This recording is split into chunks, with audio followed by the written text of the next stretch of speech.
harga serendah RM39.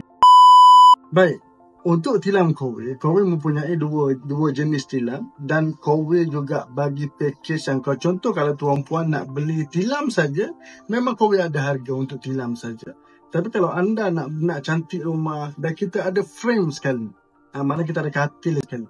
Dan Korea ni pula, memang saya agak susah nak cerita sebabnya banyak package yang kita nak cerita. Tapi saya nak bagi tahu yang Korea untuk bulan Jun ni, Korea mempromosikan tilam harga serendah RM39 without service, harga tilam saja, dan termasuk kalau contoh nak kali dengan frame, dia kena tambah RM30. Dan kalau satu lagi pula Prime Series tu yang lagi premium, harga dia RM60 saja sebulan.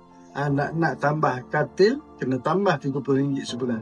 Saya berbaloi benda ni sebab Korea produk premium dan harga RM90. Kalau anda tak tahu, memang tilam Korea ni ada mempunyai beberapa ciri yang tidak ada di tilam lain. Yang pertama, kita ada anti-static, dan kita ada fabric, dan kita ada cooling, dan kita tukar topper kita setiap 3 tahun sekali, tuan-puan.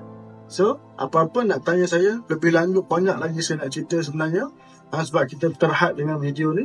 Dan kalau nak tanya saya, boleh pergi dekat bio saya.